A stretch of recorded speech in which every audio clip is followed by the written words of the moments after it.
গাজর ঝুলিয়ে দিল। হ্যাঁ, টাকাটাও তুলবে, গাজর ঝুলানো থাকবে, এই গাজরটা দেখতে থাকবে। অতএব একটা চাকরি মমতা ব্যানার্জি দেবে না। গোটা কত চামচা ভিডিওকে ধরে ঢুকিয়ে দিলেই সব সোজা হয়ে যাবে। পিসিও থাকবে না, ভাইপো থাকবে। আইপ্যাকের ওই ইতরগুলো ইয়ারোদের নেতৃত্বে ওই মনোজ পন্থের উদ্যোগে 30 লক্ষ এইরকম বাংলাদেশি অনুপ্রবেশকারী মৃত ভোটারের নাম রেখে দিয়েছে। এই কারণেই ইলেকশন কমিশন সঠিকভাবে নিরপেক্ষ অবজারভার জোন ওয়াইজ এবং জেলা রাজ্যে দিয়েছে। এখনো পর্যন্ত আমরা তো ক্লোজ মনিটরিং করছি। 80 লক্ষ ডিজিটাইজেশন বাকি আছে, 41 লক্ষ পর্যন্ত বাদ গেছে। এটা প্রথম ধাপ, 1/2 কোটির উপরে বাদ যাবে। দ্বিতীয় ধাপে হিয়ারিংয়েও বাদ যাবে। তৃতীয় ধাপে ড্রাফট ভোটার লিস্টের পরে আমরা হাতে রেখেছি 7 নম্বর ফর্ম। একটাও মৃত double triple entry fake Bangladeshi মুসলিম অনুপ্রবেশকারীর নাম থাকলে 52,000 বিজেপির BLA 2 দিয়েছে বিজেপি, তা সর্ববৃহৎ। আমরা 1 ইঞ্চিও ছাড়ব না। অতএব এই আইপ্যাক এবং কিছু এক শ্রেণীর ERO BLOদের উপরে মানসিক শারীরিক চাপ তৈরি করে যে অপকর্মটা করেছেন ধরা পড়বেন। এবং এই ভুয়া WBCS অফিসার সানু বক্সিদের মতো এদের অনেক কপালে দুঃখ রয়েছে, এদের দুঃখ রয়েছে। আমি দাবি করব জোন অবজারভাররা বিডিও অফিসগুলোয় ঘোরা শুরু করুন এবং AI ফটো স্ক্যান করে এই চুরি চামারিটা ধরার ব্যবস্থা করুন। এর বাইরেও আধুনিক প্রযুক্তিতে শ্বশুরকে বাবা, বাবাকে শ্বশুর বানানোর খেলা ধরা যাবে, ধরা পড়বে। সঠিক SIR হলে 1,25,30 লক্ষ লোকের নাম বাদ দেওয়া উচিত। এখানে 100% SIR হবে না, তারপরেও 1 কোটির কাছাকাছি নাম বাদ যেতে বাধ্য। প্রথম রাউন্ডেই 1/2 কোটির বেশি নাম বাদ যাবে। সোফার মাই ইনফরমেশন অ্যান্ড নলেজ 41 লক্ষ নাম অলরেডি ডিলিটেড। অতএব আপনারা দিদির ভূত আর পিসির ভূত করুন আর দুধ করুন, এবারে কোনো লাভ হবে না, কোনো লাভ হবে না। আপনারা যেমন সক্রিয়, তার থেকেও অতি সক্রিয় আপনাদের যারা সরাতে চায়। সে বিজেপির লোক শুধু নয়, অসংখ্য বেকার যুবক যুবতী, নিপীড়িত নির্যাতিত শোষিত, যারা আপনাদের মুখ্যমন্ত্রীকে দলকে নিতে পারছে না, তারা কিন্তু এবারে জাগ্রত প্রহরীর কাজ করছে। তার ফল 7ই ফেব্রুয়ারি দেখতে পাবেন। এ তো সবে আর্লি মর্নিং, এখনো বেলা গড়ায়নি। একই রকম ভাবে আপনাকে তো আমি বলছি, যেদিন মহিদুল টহিদুলকে পাঠিয়ে যেদিন থেকে ঘেরাও করেছে, সেই সময় 1 কোটির কাছাকাছি এই নাম তুলে দাদা দেখা যাচ্ছে অসুস্থ টোটো চালক, তার উপরেও তৃণমূলের জুলুমবাজি হচ্ছে। দক্ষিণ 24 পরগনা মন্দির বাজারে সাবির আলী নামে এবং টোটো চালক, তিনিও তৃণমূলের কর্মী, তাকে এরকম ভাবে মারধর করা হচ্ছে, শারীরিকভাবে বিগ্রহ করা হচ্ছে। তাকে মিছিলে যেতে বলেছিল, সে মিছিলে যায়নি বলে তার টোটো বন্ধ করেছে দরিদ্র মুসলমান সাবির আলী। সে ফেসবুক লাইভ বা ভিডিও করে, লাইভ ভিডিও সম্ভবত করে, বিষ খেয়ে মৃত্যুর সঙ্গে লড়ছে। দরিদ্র ভারতীয় মুসলমানরা তারা দরিদ্র অবস্থাতেই আছে। সুফিয়ানের জাহাজ বাড়ি হয়েছে, সাউদ্দিনের 4 তলা পাকা বাড়ি হয়েছে, ভিখারি শামসুল 4 চাকার গাড়ি চড়ে, সোয়েম কাজীর কোনো বাচ্চা বাকি নেই চাকরি নিতে। কিন্তু যারা তৃণমূল কংগ্রেসকে আনার জন্য যে গরিব মুসলিমরা এই নন্দীগ্রামে জীবন যৌবন একটা সময় দিয়ে দিয়েছে, তাদেরকে এখন বিজেপি শাসিত রাজ্যে গিয়ে নাগপুরে, পুনেতে, দিল্লিতে, হরিয়ানাতে গিয়ে তাদেরকে মজুর খাটতে হয়, সেলাইয়ের কাজ করতে হয়, জগড়িয়া মিস্ত্রি হিসেবে কাজ করতে, এই পরিণতি হয়েছে। তারা প্রধানমন্ত্রীর পাঠানো শৌচালয়ের টাকাও পায়নি, প্রধানমন্ত্রীর পাঠানো আবাস যোজনার বাড়িও পায়নি, এমনকি ঝড় হয়েছিল আমফানের টাকাও পায়নি। এইটাই তো প্রকৃত অবস্থা পশ্চিমবঙ্গে। হিন্দুদের তো ওরা বাদ দিয়েই রেখেছে। হিন্দু হলে তো নন্দীগ্রামের 9টা সিভিক ছেলেকে শুধু হিন্দু বলে ট্রান্সফার করে দিয়েছে, যার মধ্যে 3টে তৃণমূল পরিবারের ছেলে আছে, এই হরিপুরের ছেলেরা। হিন্দুদের কথা তো ছেড়ে দেন, তো হিন্দু বিরোধী সরকার। দরিদ্র মুসলিমদের অবস্থাটাও কি দেখুক, এই এখানে ঘুরলেই বুঝতে পারবেন। আপনি কাজাহার রোশনকে দেখলে বুঝতে পারবেন, আপনি সামাদকে দেখলে বুঝতে পারবেন তার কি হয়েছে, অন্যদের কি হয়েছে। আপনি রুকুকে দেখলে, রুকুর বেটাকে দেখলে বুঝতে পারবেন বাকিদের কি অবস্থা হয়েছে। সুফিয়ান কি ছিল 11-র আগে, এখন দেখলে বুঝতে পারবেন। গতকাল চ্যাংড়াবান্ধে যেখানে আপনার প্রোগ্রাম ছিল, সেখানে দেখা গেল যে আয়োজকদের বিরুদ্ধেই পুলিশ সেখানে মামলা দায়ের হচ্ছে, যেখানে চ্যাংড়াবান্ধে আপনার গতকাল। ঠিক আছে, কোর্টে দেখা।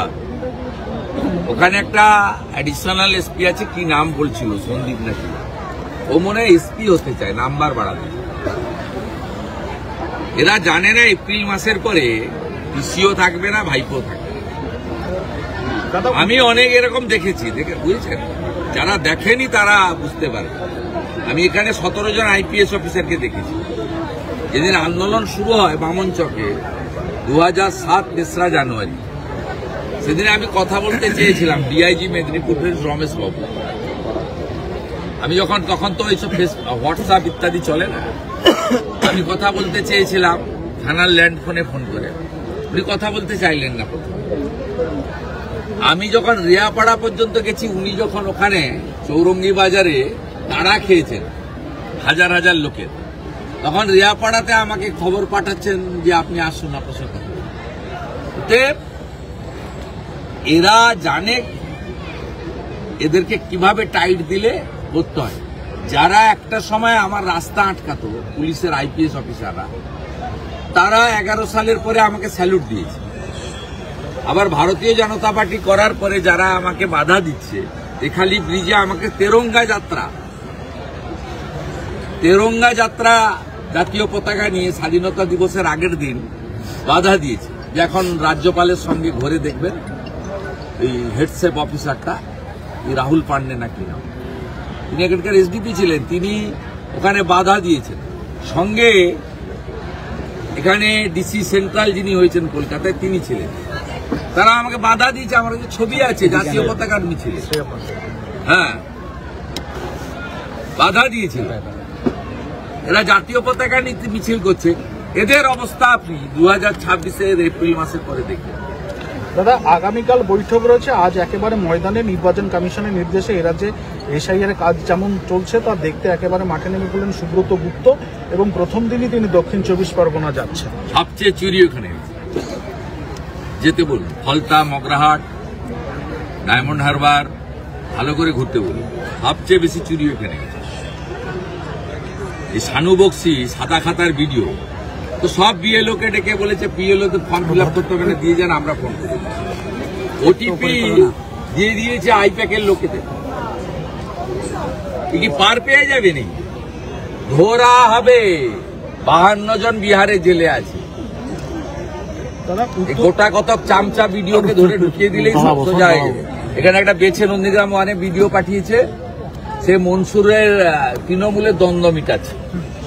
7 জনের কোর কমিটি হয়েছে, 4টা মুসলমান, অথচ নন্দীগ্রাম 1 নম্বর ব্লকে 70% হিন্দু থাকে। এদের মানসিকতাটা দেখুন। এরা ভিডিও ওখানে কমিটি তৈরি করছে, আর ডেকে ডেকে 7 জনকে আলাদা করে ভিডিও বলছে তুমি এক। 7 জনকে একই কথা বলছে, আর 7 জনই বেরিয়ে এসে ভাবছেন যে আমি এক। কে এক আর কে দুই সে পরে বোঝা যাবে। দাদা আর মনসুর বলে একটা ছেলে আছে, ফেসবুকে খুব লেখালেখি করে, আমাকে প্রতিদিনই গাল দেয়। এখানে একটা মেয়ে আছে বয়ালে, সেও দেয়, ও দেয়। আবার আমাকে লোক দিয়ে বলে যে আমরা না লিখলে আমরা পদ পাবো না, নাম্বার পাবো না। এ তো আপনার সোমেন মহাপাত্র স্ত্রী বলে দিল। প্রথম সোমেন মহাপাত্র স্ত্রী বলল যে শুভেন্দু বাবুকে ব্যক্তিগত কুরুচিকর আক্রমণ না করলে তৃণমূলে পদ পাওয়া যাবে না। আমি শিক্ষিত বাড়ির মেয়ে, আমি করতে পারবো না, তাই আমার আজকে এই অবস্থা। সে চিত্তবাবুর মেয়ে। চিত্তবাবু অত্যন্ত একজন সজ্জন শিক্ষক ছিল, অধ্যাপক ছিল। স্বাভাবিকভাবে কিছু তো ভদ্র সদ্র আছে। আপনার কদিন আগে চিত্তবাবুর বেটা সেও বলল যে শুভেন্দুবাবুকে গালাগালি না আমাকে করার জন্য বলা হয়েছে। এখন ওই কান ধরে যে ভাইরাল হয়েছে, নামটা আমি জানি না। চিত্তবাবুকে চিনি আমি, ওর বাবার সঙ্গে সম্পর্ক। ওকে তো আমি স্কুলে পড়া থেকে দেখছি ওর বাড়িতে, অক্ষয় তৃতীয়ায় আমি যেতাম ওর বাড়িতে। এখন ওই মনসুরকে ডেকে ভিডিও বলছে তোমাকে ফেসবুক প্রত্যাহার করতে হবে। এটা ভিডিওর কাজ। ভিডিও 1 লক্ষ টাকার বেশি বেতন পায় আপনার আমার ট্যাক্সের টাকায়। ভিডিওর কাজ এটা নয়। ভিডিওর কাজ কেন্দ্র রাজ্যের জনপ্রিয় স্কিমগুলো ঠিকঠাক হচ্ছে কিনা, গ্রাম সংসদ হচ্ছে কিনা, হেলথ সেন্টারগুলো ঠিকঠাক চলছে কিনা। এ তো নন্দীগ্রামের হসপিটাল, স্বাস্থ্যকেন্দ্রগুলো রেফার্ড হসপিটাল হয়ে গেছে, সব রেফার করছে। আমার এমএলএ অফিসে অ্যাম্বুলেন্স আছে, প্রত্যেকদিন 3টে করে পেশেন্ট আমি ফ্রিতে সার্ভিস দিই গরিব মানুষদের। যাদের পয়সা আছে বলি তেলের খরচটা দিন, ভাড়া দিতে হবে। 3টে করে পেশেন্ট মাসে 90 দিন, 90টা 100টা পেশেন্টকে আমার অফিসকে পৌঁছে দিতে হচ্ছে, নয় তমলুকে নয় কলকাতা। এই তো নন্দীগ্রামের স্বাস্থ্যের অবস্থা, হেলথের অবস্থা। স্বাভাবিকভাবে এই লোকেদের এইসব চামচামি করতে পাঠিয়েছে, এরা জানে না পরিণতিটা কি। আমি সব সময় মাটিতে পা রেখে চলি। এরা যত বাড়বে তত তাড়াতাড়ি পড়বে। দাদা উত্তরপ্রদেশের মুরাদাবাদে একজন বিএলও আত্মঘাতী হয়েছেন এবং তার সুসাইড নোটে লেখা হয়ে রয়েছে এসআইআর টার্গেট পূরণ না করতে পেরে তিনি আত্মঘাতী হলেন। যে কোনো মৃত্যু দুঃখজনক। আর বাকি আমি এই বিষয়ে কোনো মন্তব্য করব না। Sensitive issue. অতএব কেউ লোড নিতে পারবে কি না পারবে তার পদ্ধতি ছিল, তার জানানো উচিত ছিল। জানিয়েছেন কিনা এগুলো আমি জানি না। এগুলো জানি না, মন্তব্য করা ঠিক না। বালিতে এখনো স্কুল সার্ভিস কমিশনের 2016 সালের পরীক্ষায় গ্রুপ সি গ্রুপ ডিতে 18 লক্ষ আবেদন করেছিল, এবছর মাত্র 8 লক্ষ। কি বলবেন? সবাই জানে মমতা ব্যানার্জি চাকরি দেবে না। আজকে যে পুলিশের পরীক্ষা হচ্ছে, একটা চাকরি হবে না। এমন করে হিসাব করে বলেছে ফেব্রুয়ারি মাসের প্রথম সপ্তাহে মৌখিক পরীক্ষা হবে, ফেব্রুয়ারি মাসের দ্বিতীয় সপ্তাহে ভোটের ডেট ঘোষণা হবে। সবকে পরীক্ষায় বসিয়ে রেখে গাজর ঝুলিয়ে দিল। হ্যাঁ, টাকাটাও তুলবে, গাজর ঝুলানো থাকবে, এই গাজরটা দেখতে থাকবে। অতএব একটা চাকরি মমতা ব্যানার্জি দেবে না, সবাই জেনে গেছে। আমি পরিযায়ী শ্রমিকের তালিকা তুলেছি, শুধু নন্দীগ্রাম 1-এ 18,444 জন পরিযায়ী শ্রমিকের নাম বেরিয়েছে। তার মধ্যে 8,000 মুসলিম ছেলে, 9,000 হিন্দু ছেলে। কি কঠিন অবস্থা আপনি বলুন। আমাদের এখানকার খাদ্যাভ্যাসের সঙ্গে দক্ষিণ ভারত বা অন্য রাজ্যের খাদ্যাভ্যাসের মানে ডিফারেন্স রয়েছে। 12-14 হাজার টাকার বেতন পেলে ওখানে ঘর ভাড়া থাকা দিয়ে বাড়িতে কি পাঠাবে? 3,500 টাকা কুইন্টাল মোটা চাল কি পাঠাবে আপনি বলুন। বালিতে যে তৃণমূলের প্রধান খুন হলেন, দেখা গেল আততায়ী খুন করার পর হেঁটে হেঁটে যাচ্ছে, অথচ 3 দিন পেরিয়ে গেল এখনো পর্যন্ত তাকে ধরতে পারল না। হাইকোর্ট অফিস থেকে নির্দেশ আসেনি বা মুখ্যমন্ত্রী দপ্তর থেকে নির্দেশ আসেনি, তাই করে এরা নড়ে না,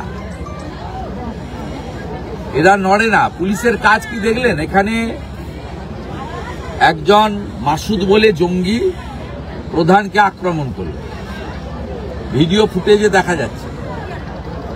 গণতান্ত্রিক আন্দোলন করতে গেল, ছবি তুলে নাম্বার বাড়ানোর জন্য এই ওট, এরা ভদ্র ছেলে, সুদীপ টুদীপ যারা ছিল, লক্ষ্মী নিজে মাস্টার, সব ছেলে এরা তুই উঠ বললে ওর উত্তর মানে অন্য তৃণমূলের লোক হলে উত্তর দিত, সুফিয়ান হলে উত্তর দিত, তোর বাপকে ডাক। তো এরা শিক্ষিত ছেলে, ভদ্র ছেলে, এরা উঠে এসছে বলছে আইসি দাবাং। আরে কি দাবাং? আমি যদি এক্ষুনি গিয়ে বসি কি করবি? কি করবি? করতে পারবি কিছু? পুলিশের কাজ এগুলো করা এবং নাম্বার বাড়ানো।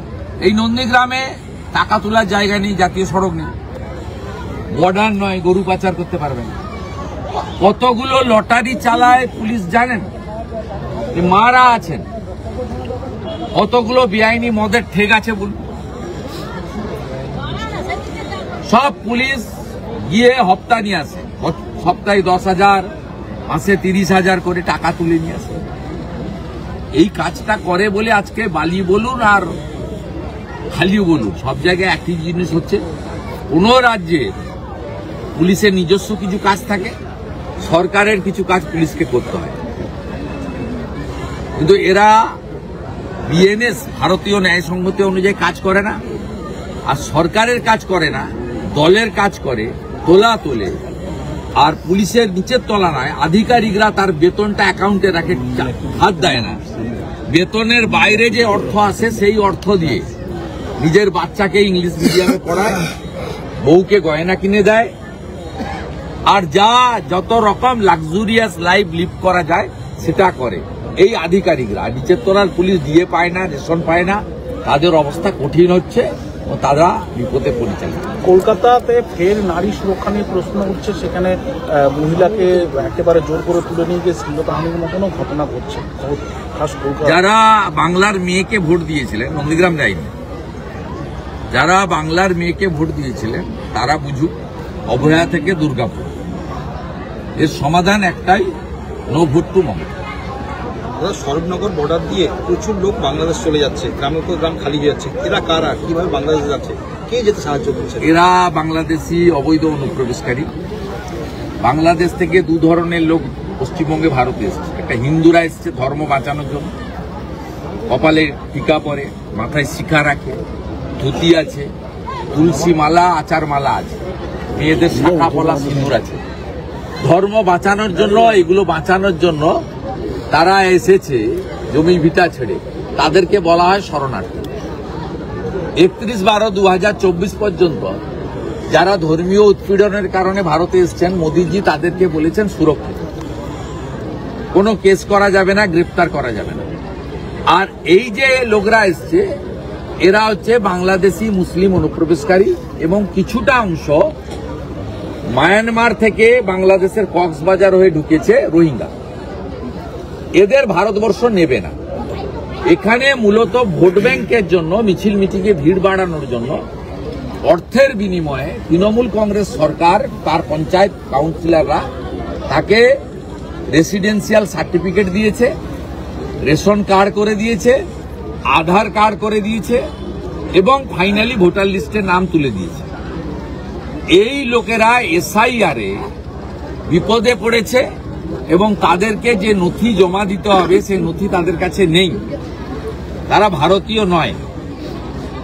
সেই কারণে তারা পালাচ্ছে, অনেকেই পালাচ্ছে, আবার অনেককে তৃণমূল বলছে আমরা তো আছি, দেখে নেবো, বুঝে নেব, কিন্তু 5-7 লাখ পালিয়েছে। এই জন্যই আমি কয়েকদিন ধরেই বলছি যে ইলেকশন কমিশন গর্তে কার্বলিক অ্যাসিড ঢেলে দিয়েছে। কার্বলিক অ্যাসিড গর্তে ঢাকলে কারা বেরোয়? তারা বেরোচ্ছে, তারাই পালাচ্ছে। থ্যাঙ্কস টু বিএসএফ বর্ডার খুলে দিয়েছে, বলছে পালাও।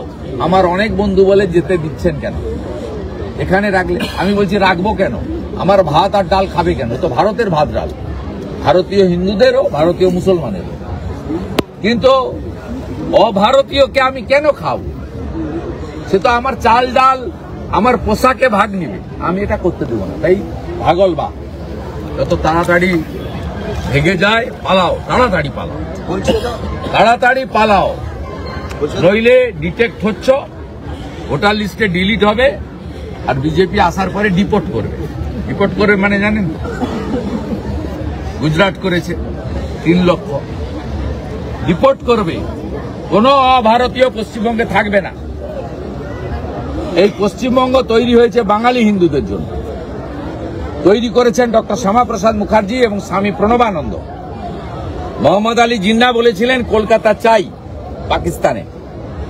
তখন শ্যামাপ্রসাদ মুখার্জি এবং ভারত সেবাশ্রমের প্রণবানন্দ বলেছিলেন যে আমরা যাব না, আমরা হিন্দু মেজরিটি, আমরা বাঙালি। ভোট হয়েছিল বিধানসভায় 1947 সালের 20 জুন। 58 জন ভোট দিয়েছিল হিন্দু, ইনক্লুডিং জ্যোতি বসু, আমরা ভারতে থাকবো। আর 21 জন মুসলিম আইনসভার সদস্য ভোট দিয়েছিল আমরা পাকিস্তানে যাব। 58-21 ভোটে সিদ্ধান্ত হয়েছিল যে আমরা ভারতে থাকবো। তাই পশ্চিমবঙ্গ অঙ্গরাজ্য তৈরি হয়েছে, তাই পিসি চার্টার ফ্লাইটে ঘুরছে, তাই ভাইপো হাজার হাজার কোটি টাকা বাংলা থেকে লুট করছে। পশ্চিমবঙ্গ তৈরি না হলে সুপিয়ানের জাহাজ বাড়ি হতো না, আর সাউদ্দিনের 4 বাড়ি হতো। বলছি দাদা, বিএলওরা অসুস্থ হয়ে পড়ছে, আত্মহত্যা করছে, মারা যাচ্ছে। বিএলওরা অসুস্থ হয়ে পড়ছে, মারা যাচ্ছে, আত্মহত্যা করছে। অনেকটাই মিথ্যে। আর যদি কোনো ঘটনা প্রকৃত ঘটে থাকে সেটা তার জন্য দায়ী তৃণমূল কংগ্রেস এবং আইকে। তাদের চাপ নিতে পারছে না। তারা বলছে ভুয়া নাম তোলো, মৃত নাম তোলো, চাপ নিতে পারছে না। আবার মমতা ব্যানার্জি ঘোষণা করেছে যে মরে গেলে 2 লাখ, অর্ধমৃত অসুস্থ হলে 1 লাখ। তাহলে প্রত্যেকটা অসুস্থের ক্ষেত্রেও তদন্ত হওয়া দরকার যে প্রকৃত অসুস্থ কিনা, না 1 লক্ষ টাকা নেওয়ার জন্য অসুস্থ। এটাও বিতর্কিত বিষয়।